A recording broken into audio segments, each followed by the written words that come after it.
제2차 반공 밴쿠버 태극기 대회가 오는 6월 23일 오전 11시에서 오후 1시까지 개최가 됩니다.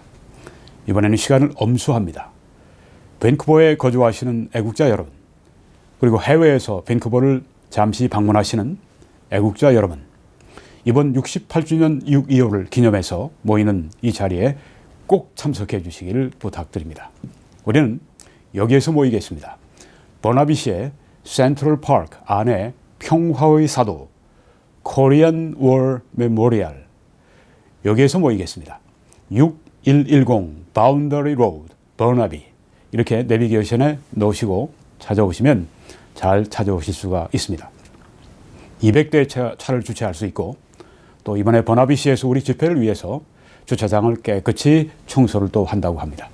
여러분, 6월 23일 오전 11시에 바로 평화의 사도 앞에서 여러분들 꼭 뵙겠습니다. 오늘은 박원순 서울시장이지요. 지지하는 소돔과 고모라의 신학을 가진 목사들, 이런 제목으로 말씀을 드리겠습니다. 어떤 분들은 아마 이 제목을 보자마자 또 정치 설교냐 그렇게 생각하는 사람들이 있을지 모릅니다. 물론 정치적인 면에 이것이 들어갑니다마는 오늘 저는 성경 말씀에 있는 도덕법을 기초로 해서 말씀을 드리려고 합니다. 그래서 마음을 여시고 하나님의 말씀을 들어보시기를 바랍니다. 창세기 13장에 보게 되면 소돔 사람은 여호와 앞에 악하며 큰 죄인이었더라.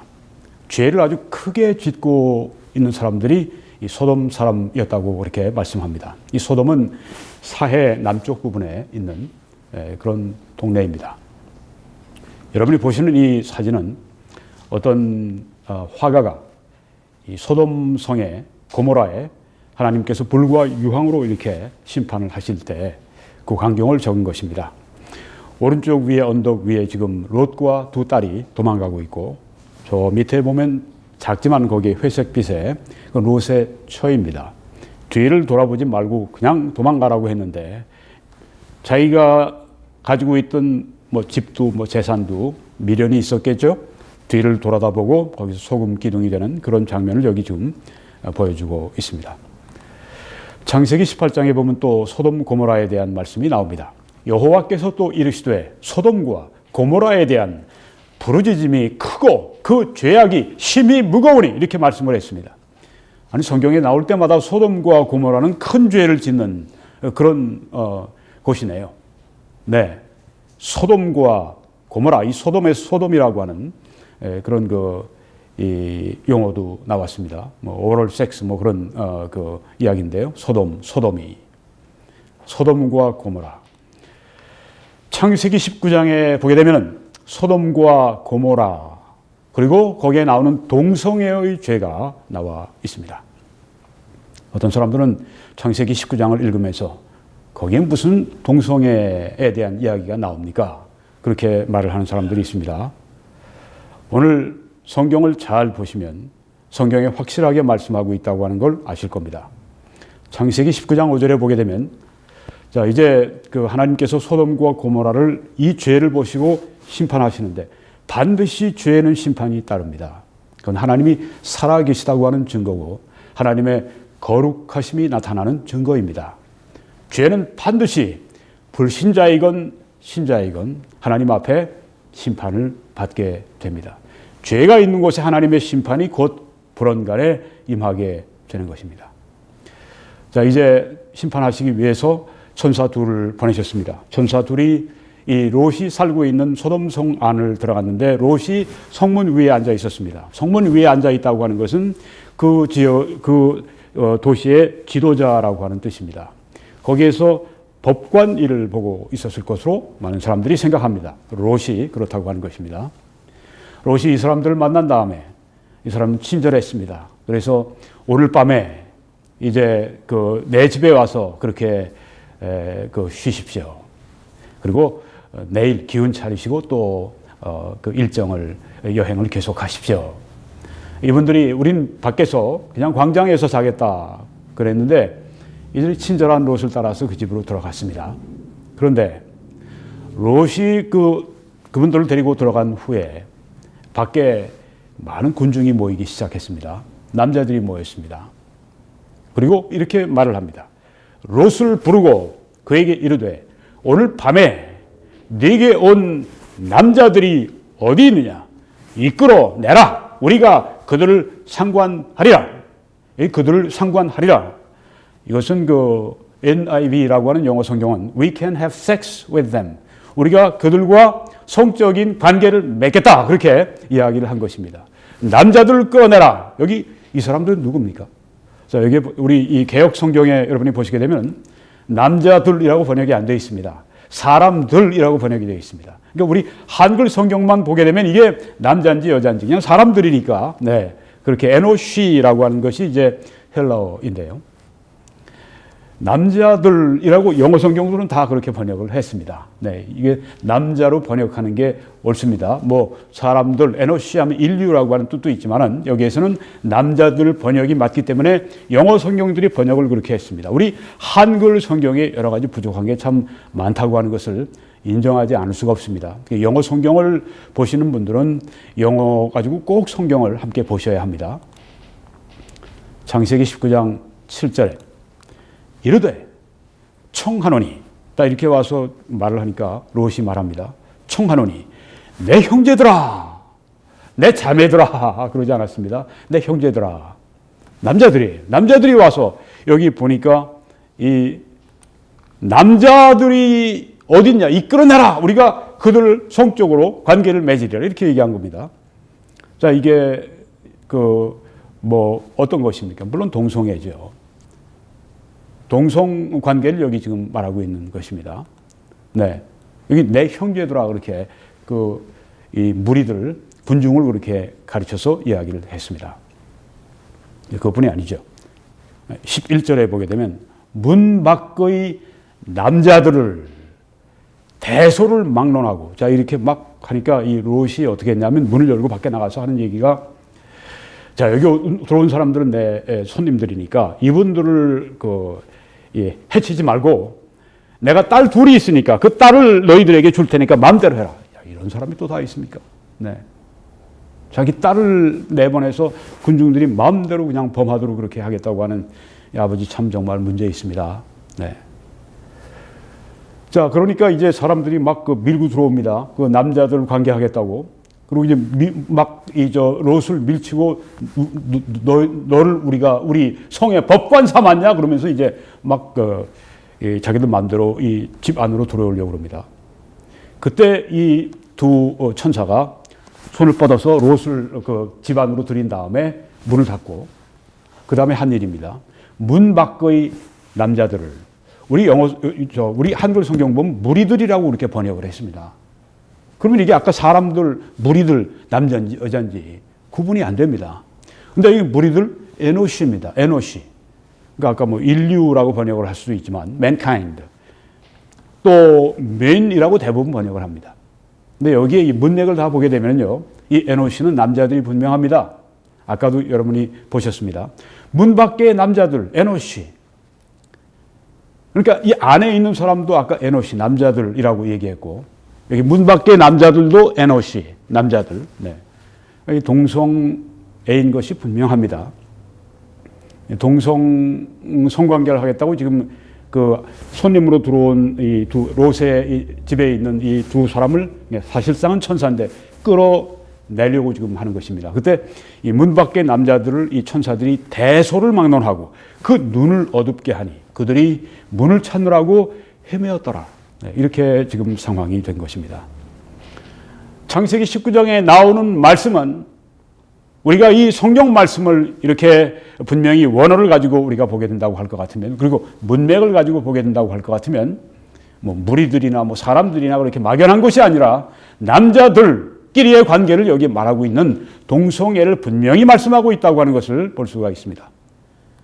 여러분이 이 말씀해 보시면 이르되 롯이 말합니다. 청하노니 내 형제들아, 이런 악을 행하지 말라 하고 말씀을 여기 합니다. 악을 행하지 말라.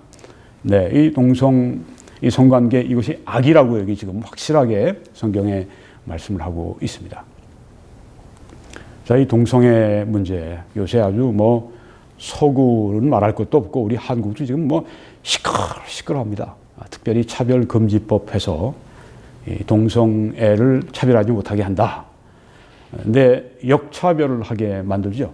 네. 그래서 동성애에 대해서 뭐 조금이라도 잘못된 말을 하게 되면은 벌금을 물리든지, 네.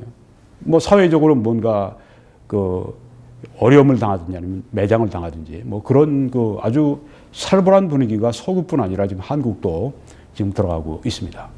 이 성경의 이 동성애에 대해서 어떻게 말씀했는가? 이 게이 그 프라이드 플래그라고 하죠. 게이의 자랑하는 그 깃발. 네. 이 게이 색깔입니다. 동성애인데 동성애는 여자도 있습니다. 레즈비언. 또 남자들끼리의 동성애는 게이라고 합니다.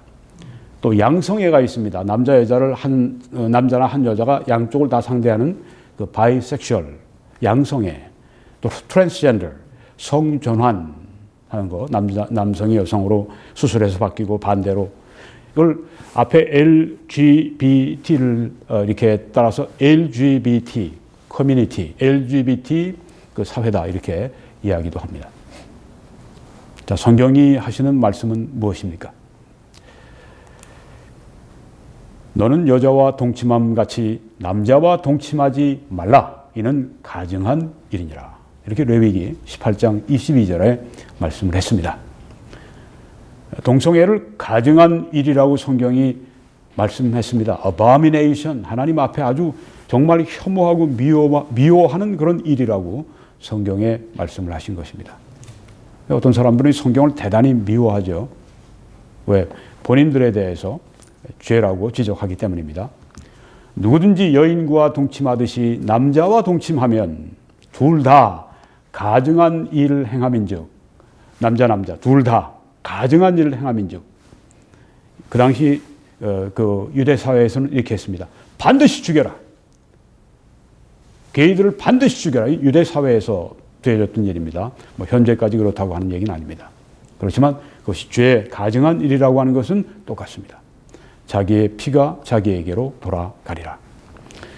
또 이 때문에 로마서 1장에는 이 때문에 하나님께서 그들을 부끄러운 욕심에 내버려 두셨으니, 부끄러운 욕심이라고 말씀합니다. 곧 그들의 여자들도 순리대로 쓸 것을 바꾸어 영리로 쓰며, 영리는 비정상적으로 쓴다는 말씀입니다. 하나님의 창조 질서와 반대로 한다는 것입니다. 하나님이 세우신 질서를 반대로 한다고 하는 것입니다.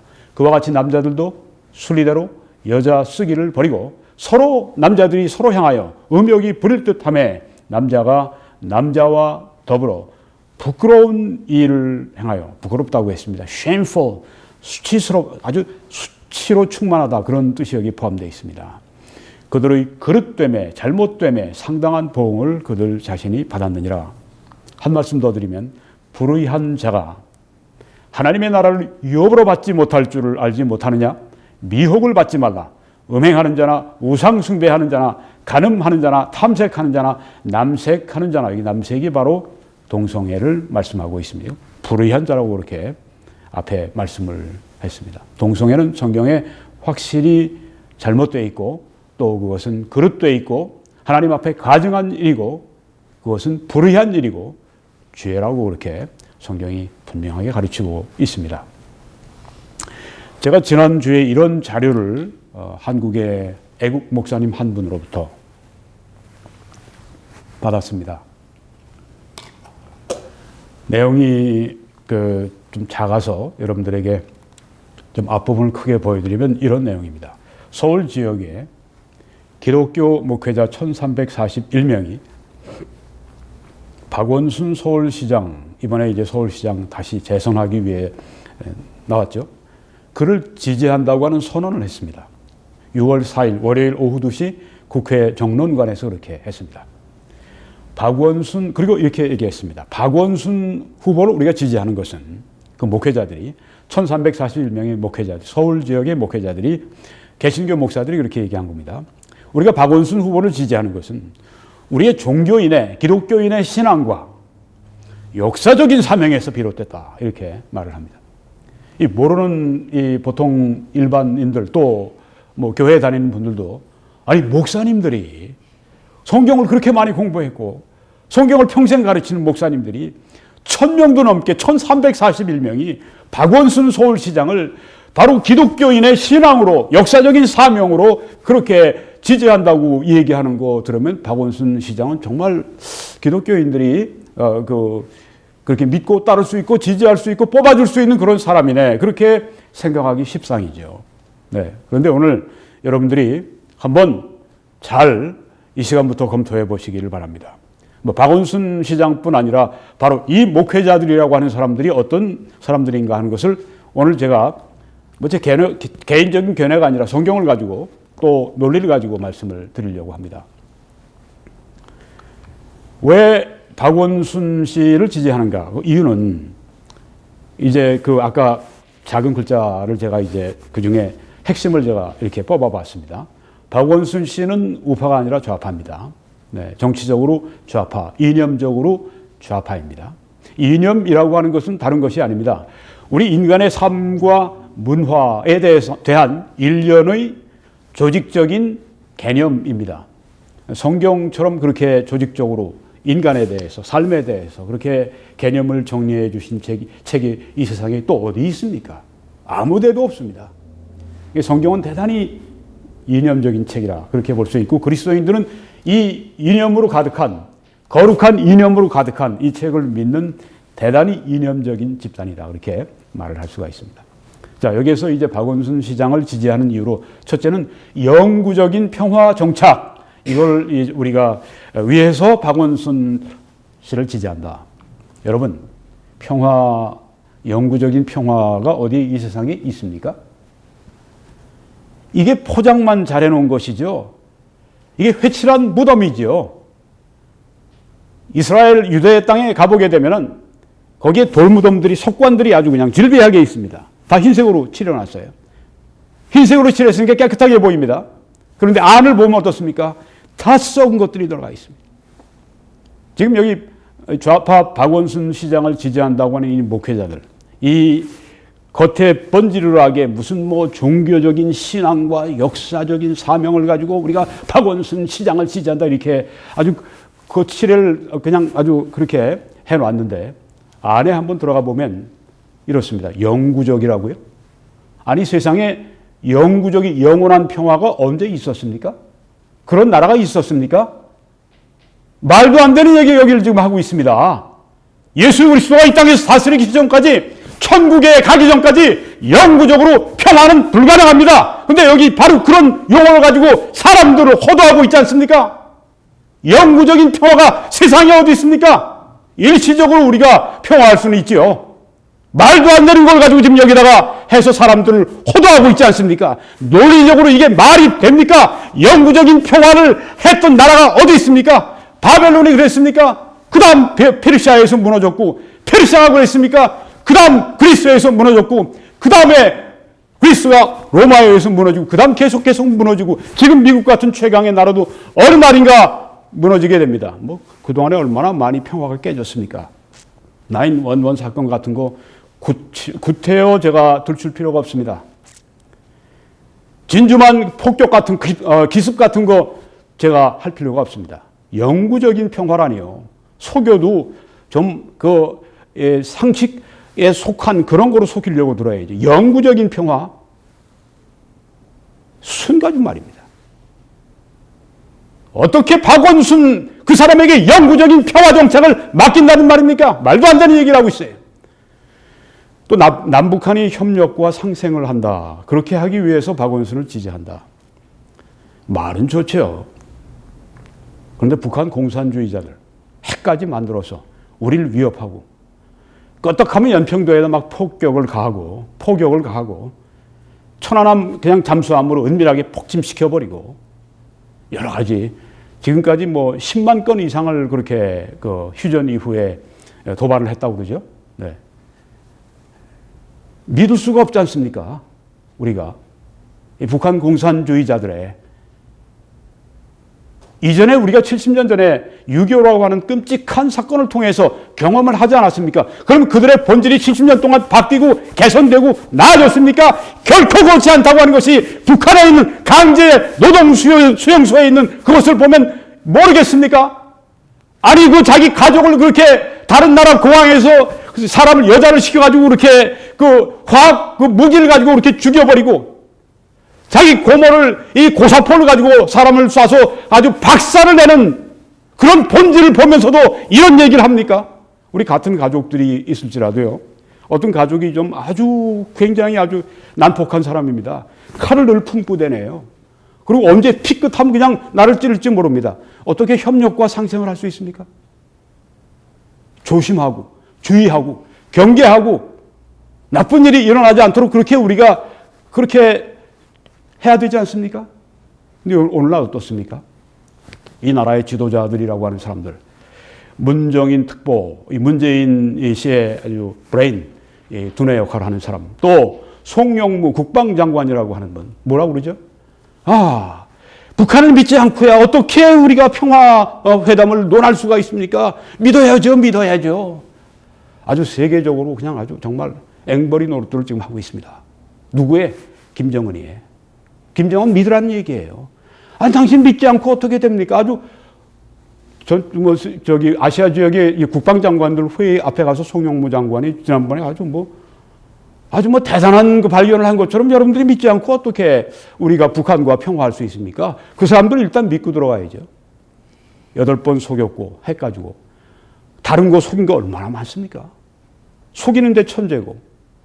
속이는 게 이골이 나 있고 속이는 게 일이고 속이는 게 사명 같은 그런 북한에 대해서 믿으라고요. 아니 사기꾼 믿으라고. 믿지 않으면 그 사람 이상한 사람으로 만드는 이런 이상한 사회, 이게 한국 사회, 이게 한국 지도자들 아닙니까? 이런 지도자들이 가고 있기 때문에 한국이 어떻게 제대로 갈 수가 있다는 말입니까? 남북한이 협력과 상생을 해요? 지금은 남북한이 첨예하게 지금 대립하고 있는데 하나하나 따지면서 어떻게든지 실수하지 않고 어떻게든지 여기에서 그 폭발하지 않도록 우리가 잘 관리하고 이래야지. 협력과 상생 할 걸 해야죠. 표현을 할 걸 해야죠. 또 요새 그런 얘기를 하죠. 여기 지금 영구적인 평화라고 요새 사람들한테 전쟁할 겁니까? 평화할 겁니까? 이렇게 이 좌파 정치인들이 그렇게 말하면서 아주 휩쓴다고 그러죠. 우파들은 이야기를 제대로 못하는 겁니다. 사람들이 뭐 평화하시겠습니까? 전쟁할 겁니까? 이러면 뭐 누구든지 다 평화하죠. 네, 여러분 그것은 다른 질문이 아닙니다. 진짜 질문은 무엇이냐? 거짓 평화를 원합니까? 참된 평화를 원합니까? 이것이 돼야죠. 전쟁? 전쟁인가? 북한 공산주의자들의 노예가 될 것인가? 둘 중에 택해라! 북한 공산주의자들의 김정은의 노예가 될 거냐? 아니면 전쟁을 해서라도 노예가 안 될 것이냐? 둘 중에 하나 택해라! 이렇게 얘기를 해야 정확한 질문이 되는 것이죠. 질문 같지도 않은 걸 가지고 질문을 던져놓고 코너로 몰아놓고 지금 그렇게 하는 게 한국 사회입니다. 그 정도 수준으로는요.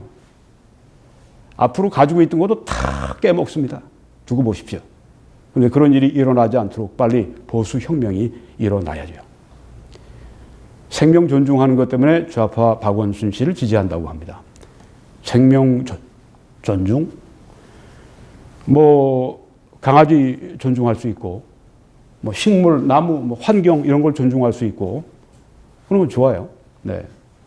그런데 어떻습니까? 진짜 사람 생명을 존중하지 않죠? 박원순 씨가? 박원순 씨가 아마 화를 낼 겁니다. 무슨 얘기입니까? 나는 지금 박원순 씨 당신한테 물어보는 건 태아를 물어보는 겁니다. 어머니 뱃속에 있는 태아, 그 태아, 낙태를 합법화시키고 어떻게든지 낙태의 그 범위를 증가시키려고 하는 것이 좌파, 박원순 씨뿐 아니라 좌파의 바로 그 목표가 아닙니까? 근데 생명을 존중한다고요? 그것이 목회자들 입에서 그게 나올 수가 있습니까? 낙태를 정책으로 삼고 낙태를 정치 재료로 삼고 낙태를 통해서 그들이 정치적인 이권과 권력을 추구하는 그 좌파 박원순, 좌파 문재인, 좌파 다른 정치인들, 좌파 추미애 이런 사람들에 대해서 그들이 생명 존중한다고 당신들이 목회자들의 입에서 그런 말이 나올 수 있어요? 이런 소돔과 고모라의 신학을 가진 잘못된 목사들. 누군가가 이런 설교를 해줘야 하기 때문에 이게 별로 흥미로운 설교가 아닙니다. 저도 이게 페이보릿이 아닙니다. 저도 이런 설교하고 싶지가 않아요. 그렇지만 누군가가 이야기해야 되기 때문에 성경을 가지고 하나님의 뜻을 대변해야 되기 때문에 오늘 제가 이 말씀을 드립니다.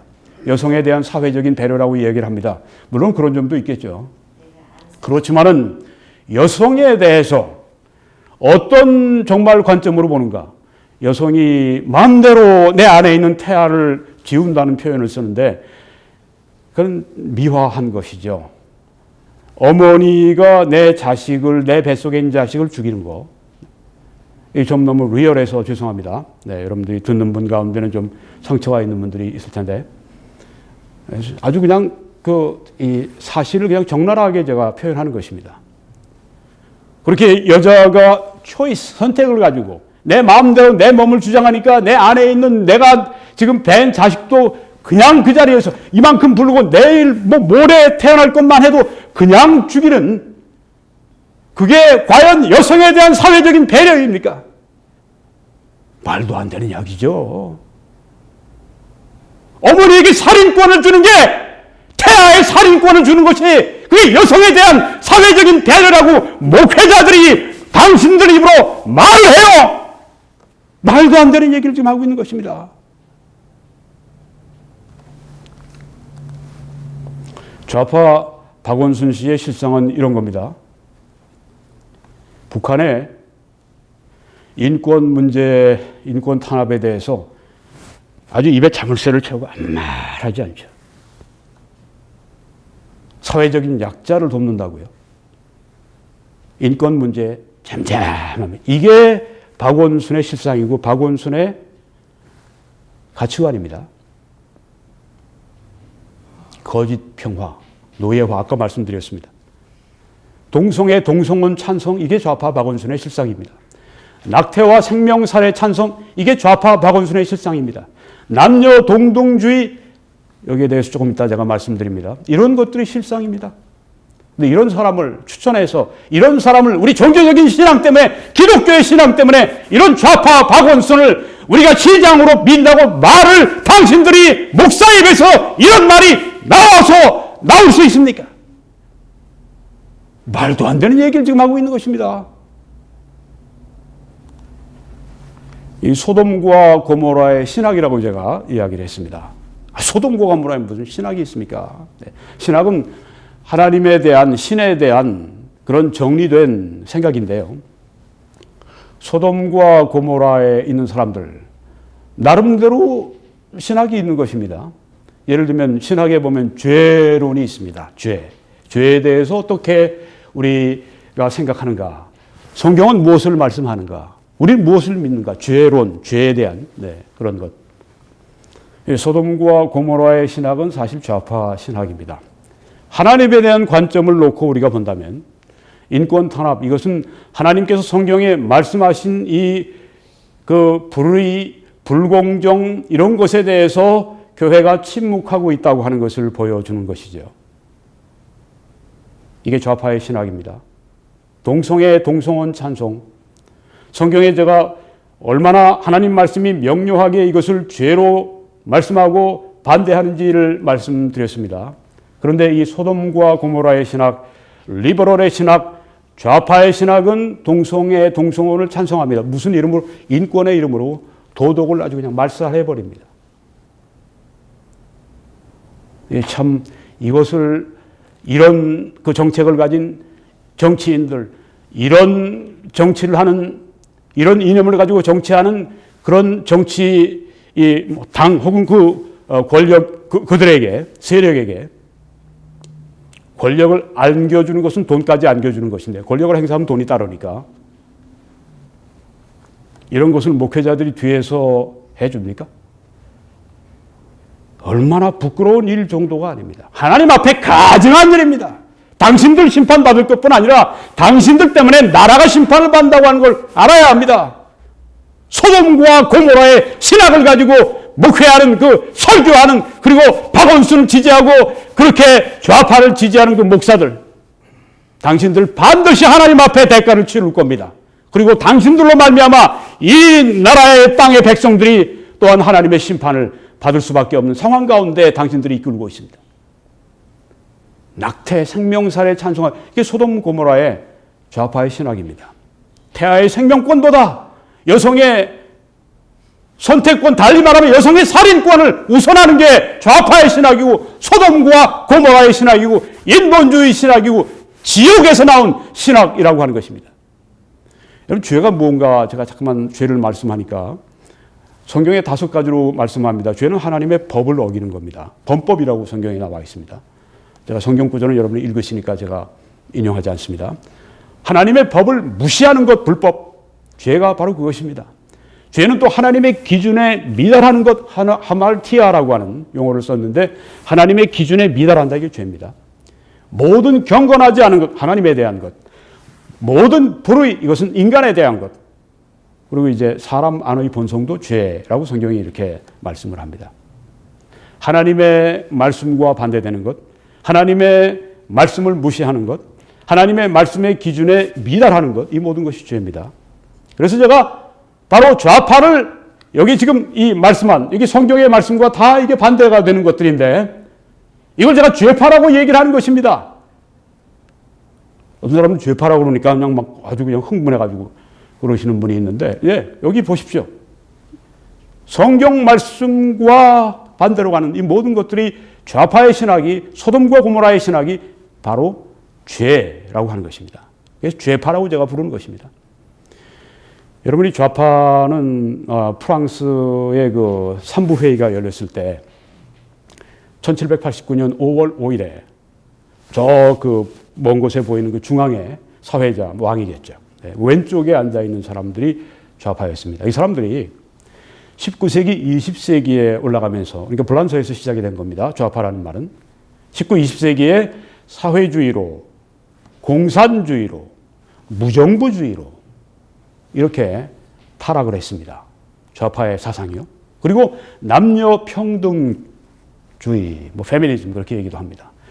동성애자의 권리, 낙태 찬성, 정치와 종교의 분리, 해방신학, 좌파신학, WCC 이런 식으로 좌파가 바로 타락하고 이렇게 된 것입니다. 여러분이 좌파의 뿌리를 좀 아실 필요가 있어서 말씀드렸습니다. 아까 남녀평등주의를 말씀드렸습니다. 페미니즘. 여기 지금 처음으로 이 페미니즘을 주창한 분들, 미국의 여자분들인데, 네, 한 100년 된 사진입니다. 이 남녀평등론자 참정권 프레이드, 뉴욕에서 1912년 5월 6일 날 개최가 되었습니다. 이 페미니즘의 시작은 나쁘지 않았습니다. 긍정적이었습니다. 하나님이 남자, 여자 모든 사람에게 주신 기본적인 권리를 추구하려고 했습니다. 잘못된 거 없습니다. 처음 시작은. 근데 페미니즘이 과격하게 발전을 합니다. 그래서 남자와 여자에게 주신 모든 차이를 파괴하는 일에 집중을 해버립니다. 이게 잘못된 것이죠. 하나님의 창조 질서를 파괴하고 있습니다. 이 현대의 공격적인 페미니즘은 하나님이 인류에게 주신 그 질서, 창조의 질서, 거기에 저항을 하도록 그렇게 부추깁니다. 그러니까 하나님에 대해서 도전하고 하나님의 법에 대해서 계속해서 불순종하도록 이렇게 만들어간 이 페미니즘이 이렇게 잘못 발전됐다고 하는 것입니다.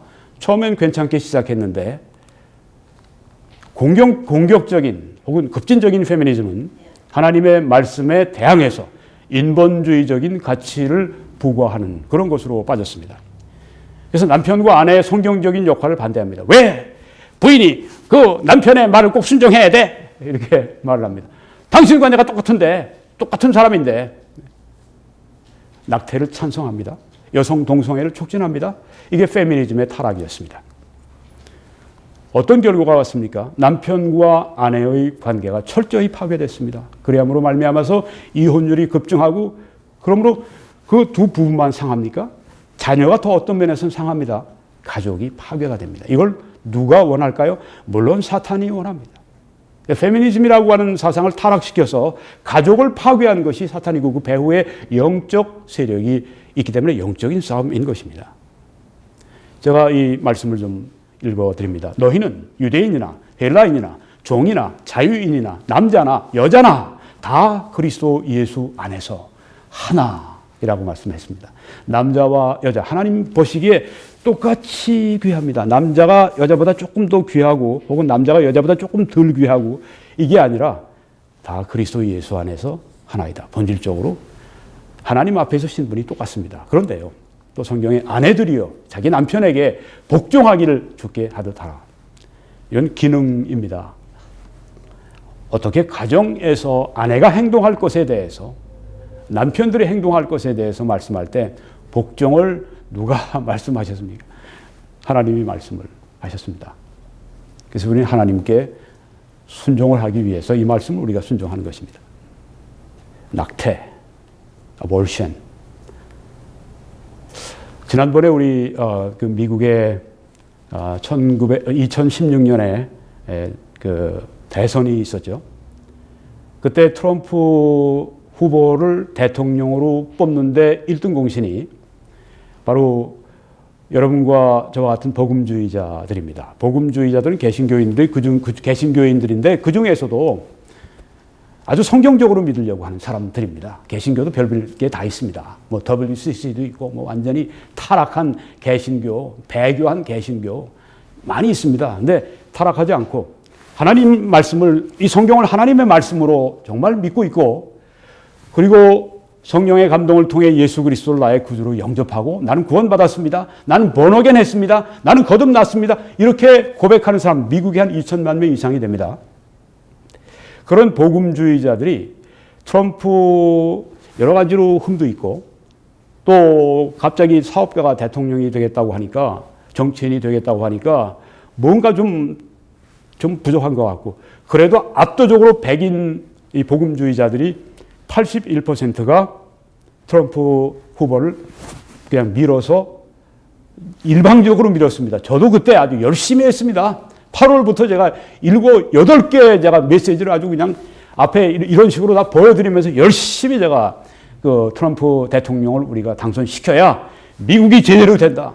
미국 교회가 보호를 받는다. 제가 그렇게 역설을 했는데 지금 떠 있습니다. 여러분이 얼마든지 보시기 바랍니다. 왜 그랬는가 우리가. 그중에 81%가 이렇게 얘기를 합니다. 우리는 낙태를 주장하는 대법관을 대통령이 임명한 그런 권한이 있지 않습니까?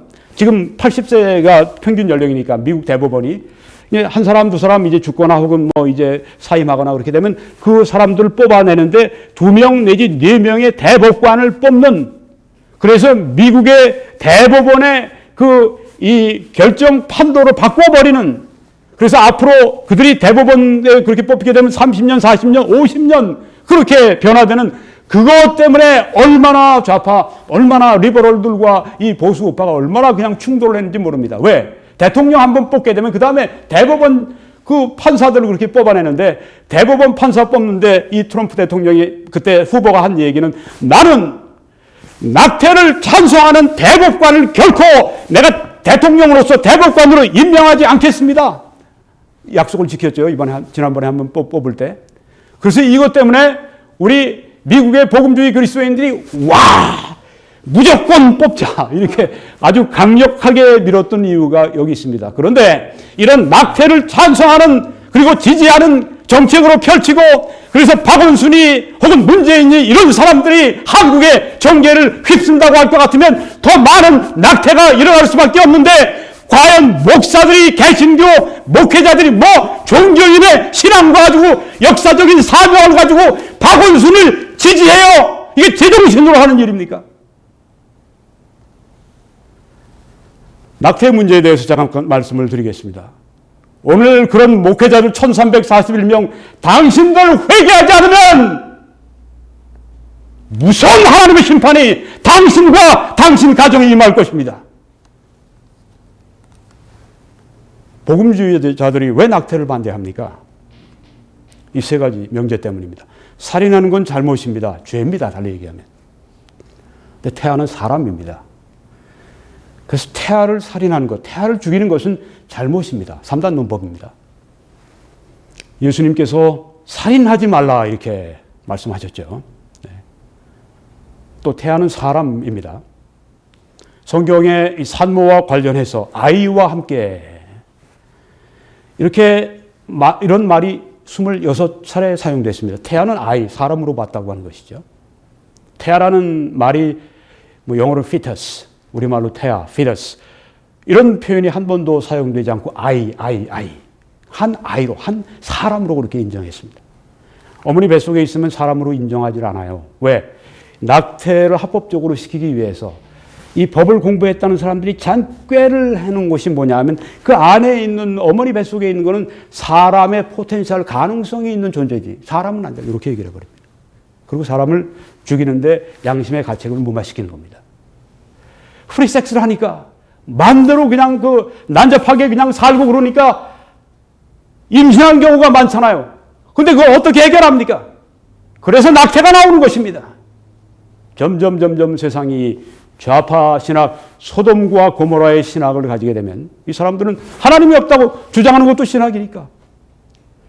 그리고 하나님이 낙태 같은 거 괜찮다고 생각한다고 믿는 것도 역시 신학이니까 그들 나름대로의 잘못되고 타락하고 비성경적이고 지옥에서 나온 신학들이니까 성경을 제대로 신학을 하려면 이 성경 말씀대로 가야 합니다. 여기 성경에 태라는 말이 한 번도 사용되지 않고 아이라고 표현을 했는데 여기 보니까 엘리사벳이 마리아 어머니 예수님의 마리아가 이제 왔습니다. 그리고 문안을 밖에서 합니다. 그러니까 엘리사벳이 그때 애를 베고 있었는데 그 복중의 아이가 이 브레포스라고 그렇게 이 헬라어에 되어 있는데 베이비 그런 뜻입니다. 복중에 있는 엘리사벳의 아이가 이제 이 아이가 세례 요한, 침례 요한이 되는 거죠. 네. 아이가 복중에서 막 뛰었다고 그랬습니다. 네. 예수님이 밖에 오셨다고 그러니까 그냥 안에 있는 이 아이가 막 뛰는 겁니다. 엘리사벳이 성령의 충만함을 받아 아이라고 되어 있습니다. 태아를 가리킬 때 또 어머니 뱃속의 아이를 가리킬 때 인칭 대명사를 씁니다. 예레미야서에 보니까 하나님께서 내가 너를 예레미야 너를 하고 인칭 대명사를 쓰시지 않습니까? 배 안에 어머니 모태에 있는 그 아이를 너라고 인칭 대명사 사람이라고 여기에 말씀하는 겁니다. 하나님께서 모태에서 짓기 전에 너를 알았고 내가 배에서 나오기 전에 너를 성별하였고 너를 여러 나라의 선지자로 세웠노라 하시기로 태아를 인칭 대명사로 하나님이 하셨다고 하는 것은 바로 태아가 사람이라고 하는 것이죠. 태아는 또 인격적인 속성을 가지고 있습니다. 우리 인간 똑같습니다. 무난하는 소리가 내 귀에 들릴 때 아이가 내 복중에서 기쁨으로 뛰놀았다고 엘리사벳이 어머니 마리아에게 지금 이야기하고 있습니다. 아이가 기쁨으로 막 뛰었다. 막 기뻐한다. 아이 막 그냥 기쁨으로 막 뛰는 거예요. 예, 안에서. 네, 기뻐한다. 인격적인 속성이 있는 겁니다. 태아의 생명의 가치는 어른의 생명의 가치와 동일하게 성경에 말씀합니다. 사람이 서로 싸우다가 임신한 여인을 쳐서 낙태하게 하였으나 다른 해가 없으면 그 남편의 청구대로 반드시 벌금을 내되 낙태시켰으면 벌금을 내는데 재판장의 판결을 따라 낼 것이니라. 그러나 다른 해가 있으면 갚되 생명은 생명으로 갚으라고 했습니다. 생명은 생명으로. 생명입니다. 태아는 하나님의 아시는 바 된 존재입니다. 주께서 내 내장을 지으시며 나의 모태에서 어머니 뱃속에서 나를 만드셨나이다. 사람입니다. 태아는 출생 전부터 하나님의 부르심을 받은 존재입니다. 아까 말씀드렸습니다. 내가 너 예레미야를 모태에 짓기 전에 너를 알았고 네가 배에서 나오기 전에 너를 성별하였고 너를 여러 나라의 선지자로 세웠다. 여러분, 제가 이미 많이 말씀드렸습니다. 소돔과 고모라, 여러분이 지금 보시는 저 사진에 얼마나 무서운 불과 유황음이 쏟아지는 심판을 받고 있습니까? 소돔과 고모라는 심판의 장소입니다. 소돔과 고모라의 신학, 리버럴의 신학, 좌파의 신학, 죄파의 신학, 반드시 하나님의 심판을 초래하게 될 것입니다.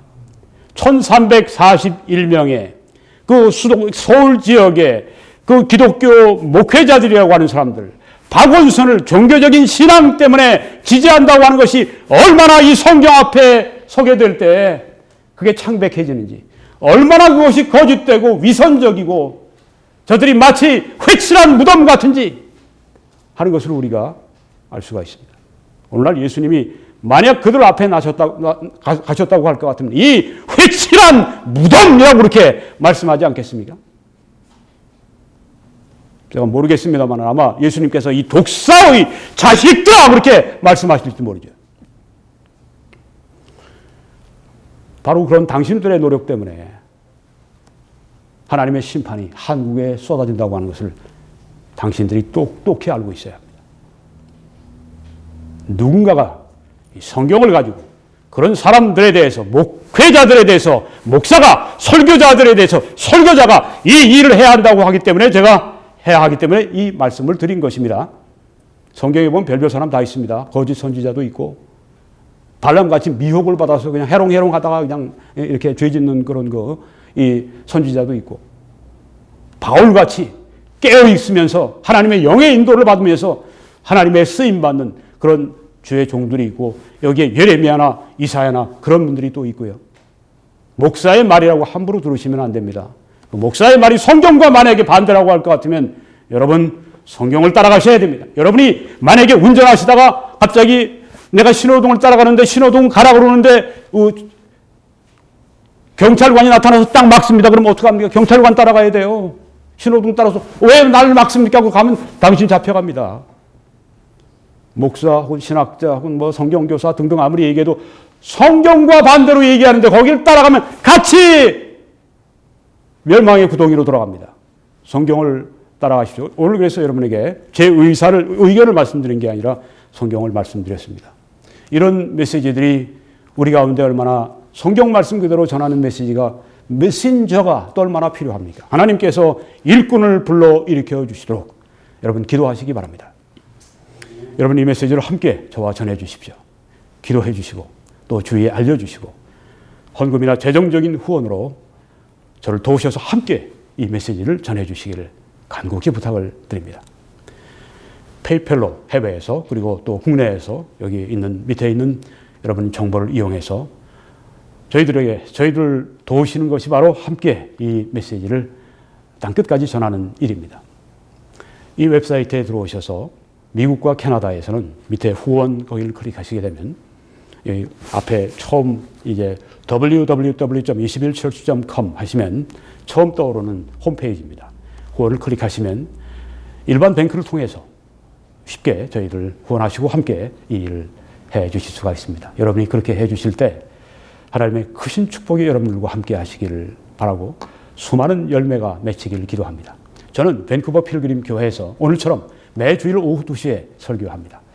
여러분을 초청합니다. 예배 마치면 우리가 곧 애국보수 시민 시국 좌담회가 열립니다. 그래서 함께 격려하고 함께 정보도 나누고 또 나라를 어떻게 살릴 수 있는가 같이 의논도 합니다. 참석해 주시기를 바랍니다. 저희는 서리에 위치해 있고 저기에 주소가 있으니까 참고해서 내비게이션 참고해서 와 주시기를 바랍니다. 오실 때 오후 2시 주일날 오후 2시 이전에 와 주시면 참석해 주시면 대단히 감사하겠습니다. 하나님께서 여러분들과 그리고 해외의 모든 우리 한인들, 본국에 있는 모든 우리 한인들 위해 넘치게 충만하게 아름답게 축복해 주시기를 간절히 기도합니다.